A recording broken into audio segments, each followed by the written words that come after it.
بسم اللہ الرحمن الرحیم۔ انور سعید باتیں میڈیا کی کے 73ویں پروگرام کے ساتھ آپ کی خدمت میں حاضر ہے۔ آج ایک اور کتاب کا تعارف پیش کرنے کا ارادہ ہے، اور یہ کتاب ہے ہمیں خدا کیسے ملا۔ اس کے عنوان سے ہی آپ کو پتہ چل گیا ہوگا کہ یہ دراصل ان 9 مسلموں کی داستان اور کہانی ہے جو اسلام کی نعمت سے سرفراز ہوئے،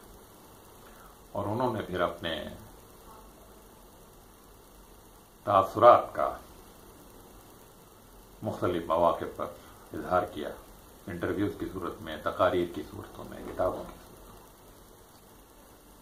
یہ پروفیسر عبدالغنی فاروق کی مرتب کردہ کتاب ہے۔ پروفیسر ڈاکٹر فاروق لاہور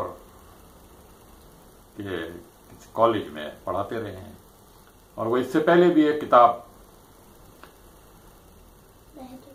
ہم اسلام کیسے لائے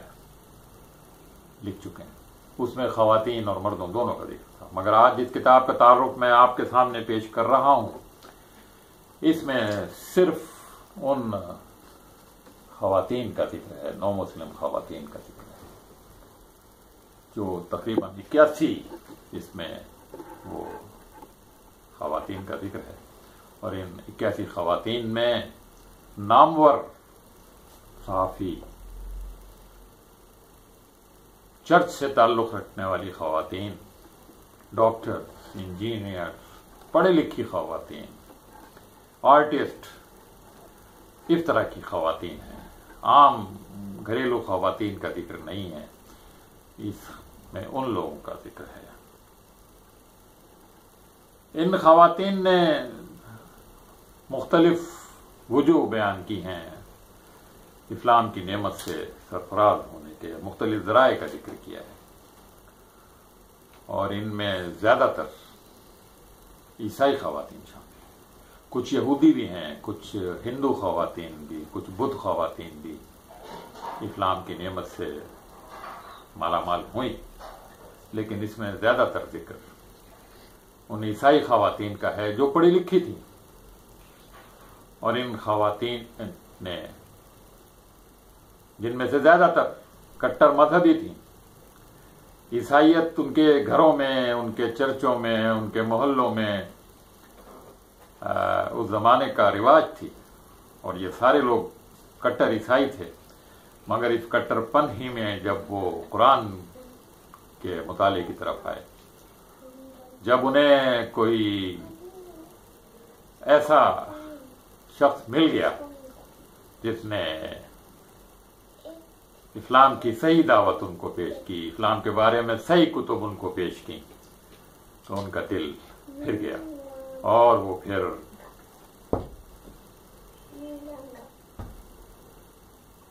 اسلام کی طرف آ گئے۔ خواتین کو عام طور پر ہمارے ہاں ناقص العقل، لکیر کا فقیر، نازک اور کمزور کہا جاتا ہے۔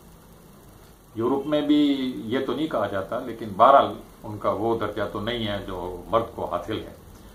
کہنے کو چاہے وہ کتنی بھی صنفی مساوات کا ذکر کریں، مگر بہرحال وہاں بھی مرد کو بالادستی حاصل ہے۔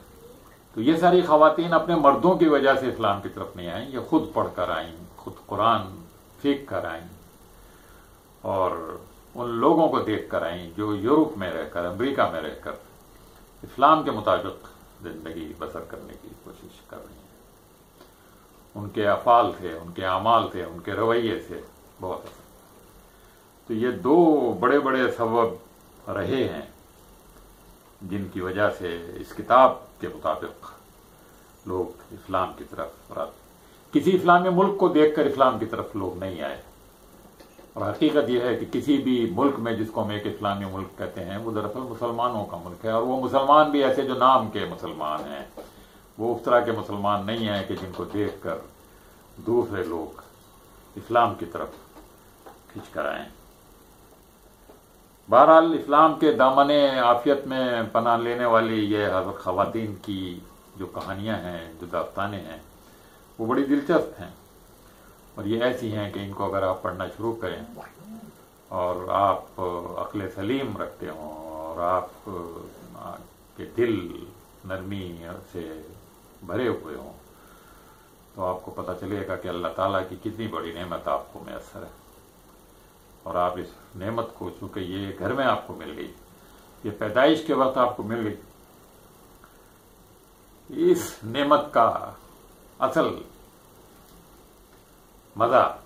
اور اس نعمت کا اصل حق ان لوگوں سے آپ دریافت کریں جو نو مسلم ہیں، جو سب کچھ دیکھ کر، یورپ اور امریکہ کی ساری ترقی دیکھ کر، ان کی کھلی آزادی دیکھ کر، ان کی معاشی ترقی اور عیش کے حالات سے گزر کر، پھر بھی وہ کچھ خواتین ایسی ہیں جنہوں نے کہا کہ وہ عیسائی تھیں اور عیسائی مبلغ تھیں، اور وہ قرآن شریف میں غلطیاں نکالنے کی غرض سے انہوں نے قرآن شریف پڑھنا نہیں شروع کیا، لیکن جب پڑھا ان کی آنکھیں کھلتی گئیں، ان کو پتہ چلا کہ یہ اصل حق تو یہ ہے، اصل خدائی دعوت تو یہ ہے۔ ان میں زیادہ تر خواتین وہ ہیں جو پہلے عیسائیت یا یہودیت وغیرہ سے زیادہ قریب تھی، جو آزاد لوگ تھے، وہ اس طرح، چونکہ وہ آزاد لوگ ان کتابوں کی طرف نہیں آئے، قرآن کی طرف نہیں آئے، ان کا وقت اگر اچھے مسلمانوں سے پڑھا تو پھر وہ ان سے متاثر ہوئے، لیکن اگر اچھے مسلمان سے نہیں پڑھا اور ایسے مسلمانوں سے پڑھا جنہوں نے ایک برا تاثر ان پہ چھوڑا، تو ان کے تو سوال ہی نہیں تھا کہ پھر ان کا کہ وہ اس طرف آتے ہیں۔ مریم جمیلہ بہت مشہور نو مسلم خاتون ہیں جو ابتدائی طور پر پیدائش کے لحاظ سے یہودی تھی۔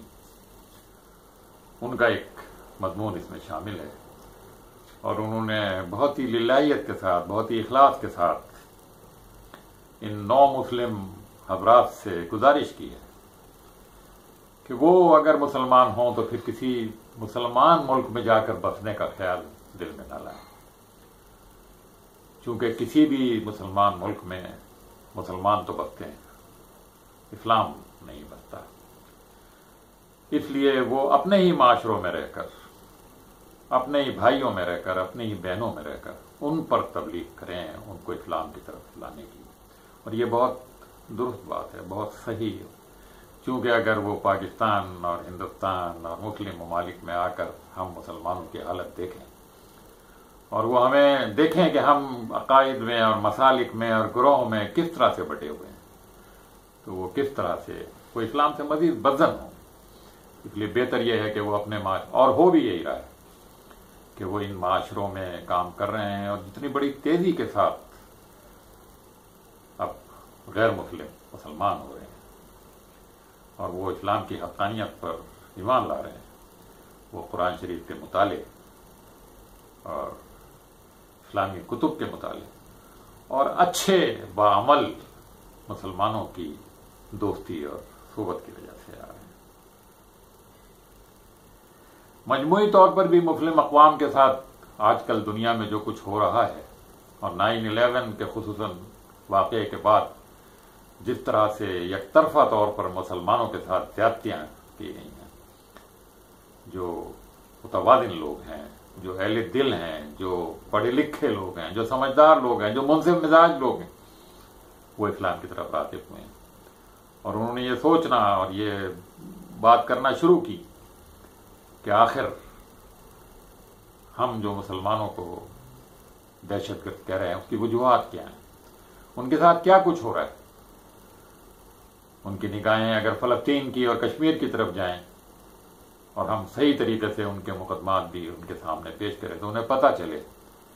کہ جن مسلمانوں کو دہشت گرد اور ٹیررسٹ قرار دیا جا رہا ہے وہ خود کتنی بڑی زیادتیوں اور ظلم کا شکار ہو رہے ہیں۔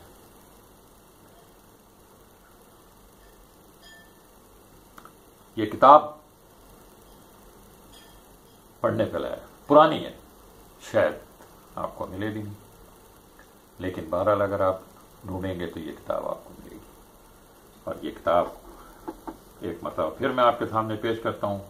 ہمیں خدا کیسے ملا۔ یہ دیکھ لیجیے، یہ کتاب پروفیسر ڈاکٹر